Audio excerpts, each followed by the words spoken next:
baseball putting out there, again, anything you're hearing from the world of baseball right now is being thrown out there for all of us to chew on. And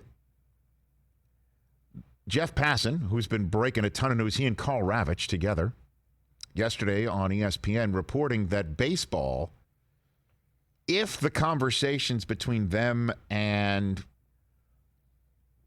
the players do not yield an agreement, right, then baseball is not going to just throw its hands up and say, we're done. See you in 2021. Well, that's good news. What they will do is unilaterally throw in a 50-game schedule prorating the salaries of players in the manner in which players said in March. That's what this whole conversation is. Hey, you agreed to prorate our salaries based on the number of games that are played. Now you're saying we've got to take less than that because there's no fans in the stands and you get 40% of your revenue with fannies in the seats. And as we've heard, the biggest mother lode is the playoffs. That's where they make most of their money. And so I thought to myself, well, that seems like good news, right? Seems like it. Seems like good news. Then you read deeper into it. And when you hear the word unilateral, usually not very good. I guess you're seeing a lot of unilateral on the streets of our country right now. And doing the math, the way that if they prorate the salaries over 50 games, right, players would make only 30% of their 2020 salaries. The players' current proposal, as they made over the weekend, was 114 games. 114 games, ending on Halloween night with the World Series. That's a lot of games. Like, I think we would have had to start that like 5 minutes ago. It's a lot of games. It's a lot of games.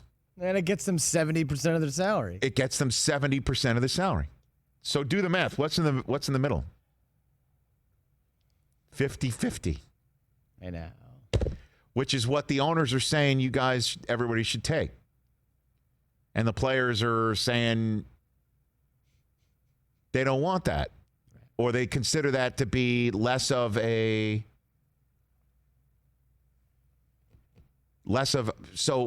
if what's in the middle is what's currently what baseball players want, which is like an 82-game schedule where you prorate our salaries, baseball's only willing to do 50 games of that. So if what's in between in terms of the revenue is an 82-game schedule fully prorated, and baseball's already said they don't want to do that, so then what's the middle where we can come to an agreement? Now, in terms of can baseball just unilaterally do it, according to these articles that I'm seeing, that in the language of that March agreement, the commissioner can institute a schedule on his own after a good faith negotiation is done. Do you believe this negotiation is a good faith? Again, that's another thing that, again, I'm just hoping this doesn't go in front of an arbiter of some sort.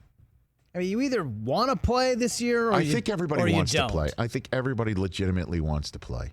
I mean, Jeff Passan told us last week he thinks there are owners that don't. Well, they want to eat it. And then in the same way, again, to just see it, society is just like, all right, so everybody, you crack heads and get peace, and you, then what? Then how do you live? Then what? Like, what society are you leaving after that way to, like, yes, you were able to walk from the White House to the church, but what's the society that's now left behind because you achieved what you wanted to achieve? So, yeah, to the owners who are like, we don't need 2020. Great. So you didn't lose all what you thought you'd lose, and you didn't lose your what?